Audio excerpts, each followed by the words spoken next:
Buenas tardes a todos. Hoy vamos a compartir juntos qué son los documentos comerciales.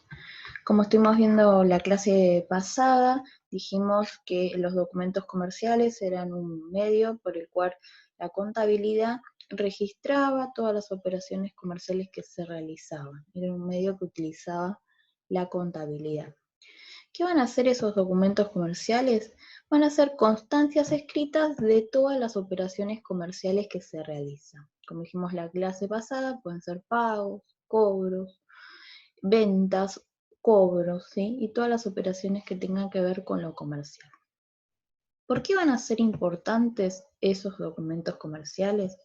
Porque van a dejar constancias de las operaciones comerciales realizadas. Por ejemplo, como les contaba la clase pasada, si yo compro, por ejemplo, una computadora, esa operación comercial que yo realicé, en el medio va a quedar un documento comercial, como por ejemplo en ese caso la factura que me da Garbarino o Frávega frente a esa operación que realice. Va a dejar constancia que yo realicé, por ejemplo, una compra y que Garbarino o Frávega o cualquiera de los vendedores realiza una venta.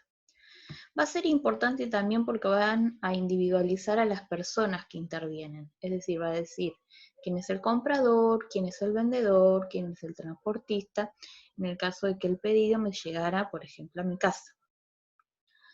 También son un medio de prueba ante cualquier problema que se presente. Por ejemplo, si yo compré esa computadora en Frávega o Garbarino y llego a casa, la pruebo y no funciona, yo con ese comprobante, esa factura, por ejemplo, podría ir a reclamar al vendedor que esa computadora que compré no está funcionando. Y son un medio de prueba, ¿sí?, frente a cualquier problema que se presente, tanto, por ejemplo, para el comprador como para el vendedor. Respaldan con exactitud las operaciones contables que se van a registrar luego en los libros contables. Es decir, todo lo que recibamos de información de esos documentos comerciales, luego lo vamos a registrar en los libros contables. En relación a esos documentos comerciales, van a tener que ser archivados y conservados, ¿sí? Todas las personas que realizamos operaciones comerciales, porque en nuestra vida cotidiana realizamos operaciones comerciales, vamos al supermercado, cargamos nafta al auto, realizamos alguna compra en un comercio, en una casa de ropa, electrodomésticos o demás. Todas las personas deben solicitar o retener, ¿sí?, es decir, tienen que pedir o tener el comprobante de la operación que realizaron. Por ejemplo, ¿qué quiere decir? Que yo cuando voy al supermercado tengo que pedir el ticket a la cajera. ¿Por qué? Porque estoy obligando a la persona que me está vendiendo, por ejemplo, a realizar correctamente la registración de esa operación de compra o de venta, ¿sí? Deben ser contabilizados y luego archivados. ¿Qué quiere decir? Que una vez que yo tomé el documento comercial, lo registro, luego después lo vamos a ver cómo se registra en los libros contables, y lo tengo que archivar por orden de fecha de emisión. ¿Qué quiere decir esto de fecha de emisión? El día que yo realicé el documento. Por ejemplo, vamos a suponer que yo realicé un documento el 12 de abril, después realicé otro documento el 13 de abril, y así sucesivamente, y lo tengo que ordenar por fecha de emisión. Si hice primero el del 12 y después el del 13, voy a guardar primero el documento del 12 y luego el del 13. Por ley, esos documentos deben ser conservados por las empresas y los comerciantes durante 10 años, a partir del día que se realizó ese documento, es decir, a partir de su fecha de emisión, el día en que se realiza el documento. Lo deben guardar por 10 años. ¿Por qué? Porque, por ejemplo, puede venir AFIP, que es la Administración Federal de Ingresos Públicos, o algún ente que controle la actividad comercial y me puede pedir como comprobante todos esos documentos comerciales para ver que yo las operaciones las realicé en forma legal y correctamente. Además de ese archivo de conservación, los documentos van a contar con 3 partes. El encabezado, en donde vamos a encontrar los datos del vendedor y del comprador, por ejemplo, el nombre, el número de quill o de quit, que después vamos a ver la diferencia, Después vamos a encontrar también la dirección, el domicilio, la localidad, la provincia, el nombre de la empresa que está vendiendo y demás.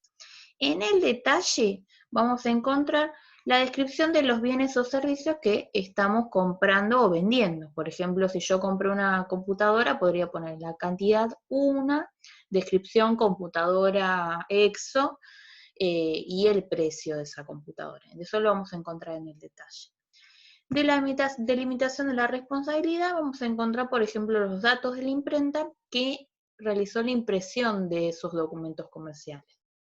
Vieron que a veces nosotros vamos a comprar, por ejemplo, una casa de ropa y nos dan una factura, ¿sí? Fíjense que cuando ustedes van a comprar, se le pone un papel carbónico, el blanco, por ejemplo, del original, digamos, nos da el vendedor a nosotros y él se queda con uno, por ejemplo, color amarillo, celeste o verde, ¿sí? Entonces, esa imprenta, la imprenta que imprime esos talonarios, también va a aparecer en estos documentos comerciales. Vamos a ver un ejemplo. Por ejemplo, este documento, ¿sí?, que es una empresa simulada, encontramos el encabezado, ¿sí?, que es la primera parte, en donde tenemos los datos de la empresa, el número de, en este caso, orden de compra, que ahora vamos a ver de qué se trata, un código de barras, para colocar el nombre de a quién le estoy vendiendo, la localidad, el domicilio y demás. En el caso del detalle, que sería la segunda llave, vamos a encontrar, por ejemplo, la cantidad de lo que estoy comprando o vendiendo, el detalle, el precio unitario, el precio total.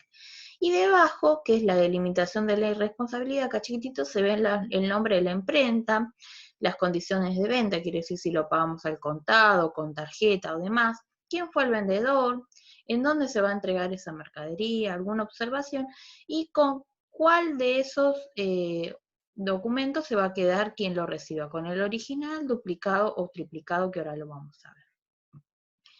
Esos documentos comerciales van a tener un sentido y se van a realizar en un circuito de lo que se llaman operaciones comerciales.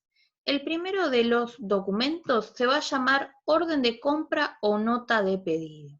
Va a ser el primer documento que se va a realizar en este circuito. Esa orden de compra o nota de pedido va a ser el documento que va a enviar el comprador al vendedor solicitando mercaderías, indicando la cantidad, el detalle y el modelo. Vamos a suponer que nosotros tenemos una empresa que se dedica a comprar, hacer pantalones. Entonces, en la orden de compra, nosotros podríamos decirle a nuestro proveedor, quien nos va a vender las telas, cuánta cantidad de tela azul necesitamos, cuánta cantidad de tela de jean necesitamos y demás. Le vamos a pedir a nuestro proveedor o al vendedor todas estas mercaderías, ¿sí? Esa orden de compra, ¿sí?, se la va a enviar el comprador al vendedor, ¿sí? El comprador le va a mandar la orden de compra y el vendedor la va a recibir. En relación a esa orden de compra, cuando se hace esa orden de compra que la hace el comprador y se la da al vendedor, el original se lo va a quedar el vendedor. Ese papelito blanco que yo les contaba recién, la primera parte del talonario, se la va a quedar el vendedor. Y el duplicado, el papelito de color, por ejemplo, amarillo, celeste o verde, ¿sí?, se lo va a quedar el comprador. Es decir, el comprador hace la orden de compra y se queda con el duplicado. El original se lo va a enviar al vendedor. Por ejemplo, en este caso tenemos un dibujito, ¿sí?, que nos dice que este señor, el comprador, le va a enviar al vendedor la orden de compra. El vendedor se va a quedar con el original de la orden de compra y el comprador se va a quedar con el duplicado, el papelito de color. Esa orden de compra va a ser importante, tanto para el comprador como para el vendedor. ¿Por qué va a ser importante para el comprador? Porque va a dejar constancia de la mercadería que solicitó. por ejemplo, tanta cantidad de tela verde, tanta cantidad de tela gris, tanta cantidad de tela de jean y demás. Y para el vendedor también va a ser importante porque le va a servir para preparar el pedido. ¿Qué quiere decir? Que una vez que el vendedor recibe del comprador esta orden de compra o nota de pedido, va a ir a sus almacenes, va a verificar que tenga la cantidad de tela que el comprador me está solicitando y va a ir preparando el pedido. Si esto sale todo correctamente, es decir, que el vendedor cuenta con todo, luego el comprador recibe las mercaderías en condiciones y demás, después va a hacer la factura, que es lo que a todos nos gusta, que es cobrar lo que vendimos, ¿sí? Pero eso va a ser después. Estamos en el primer paso, que es la orden de compra. Y acá tenemos un modelo de orden de compra, que es el que les contaba anteriormente. ¿sí?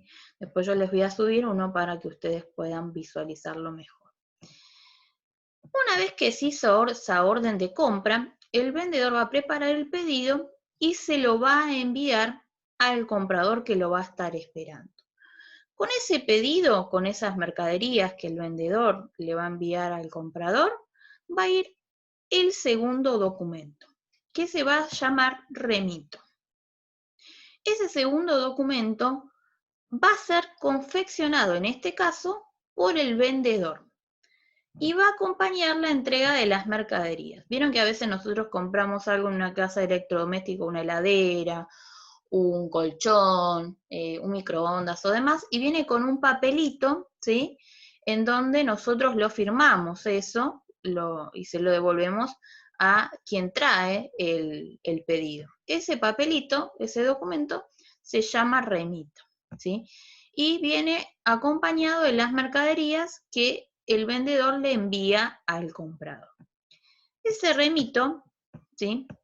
Lo va a enviar el vendedor al comprador con las mercaderías. ¿Quién va a llevar las mercaderías? Un tercero, que se va a llamar transportista. Ese transportista puede ser propio de la empresa que está vendiendo o puede ser terciarizada, una empresa que se dedica a transporte de mercaderías. ¿sí? Entonces, el vendedor va a enviar las mercaderías, con esas mercaderías va a ir el remito y lo va a recibir el comprador. El comprador, ¿qué va a hacer? Va a verificar con lo que pidió, con la orden de compra que realizó, si realmente recibe todo lo que le solicitó al vendedor. Una vez que está conforme, va a firmar ese remito. Y ese remito se lo va a entregar al señor que trae la mercadería, que se llama transportista. En el caso de quién se va a quedar con cada parte de ese documento, el original se lo va a quedar el comprador, ¿sí? Es decir, el papel que viene con el pedido. El duplicado se lo va a quedar el vendedor, como constancia de que realizó la venta. Y el triplicado se lo va a quedar el señor del transporte, el transportista. Acá no solamente va a haber original y duplicado, sino como interviene también otra persona, un tercero, se va a quedar con una parte de ese documento que es el transportista. ¿Por qué va a ser importante para el comprador? Como dijimos recién, va a ser importante porque va a controlar las mercaderías que recibió con la nota de pedido, con la orden de compra que realizó. Va a decir, esto es lo que me falta, esto es lo que el vendedor me envía. El vendedor le va a servir como constancia de que el comprador recibió conforme, ¿sí?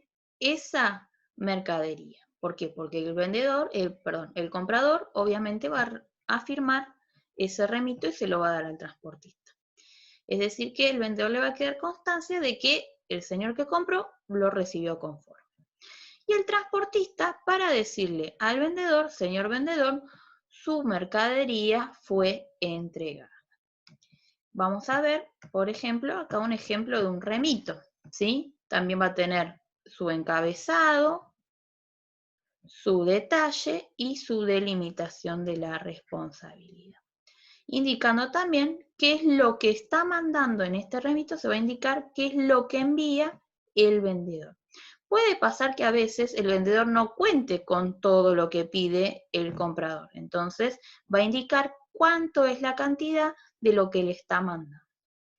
Bien, espero que les haya gustado el video. Si tienen alguna duda, no duden en consultar. Y la actividad, en este caso, la voy a dejar tanto en el aula de Sistema de Información Contable como en el aula del taller. Nos vemos la próxima. Cualquier duda, no tengan miedo y dudas en consultar.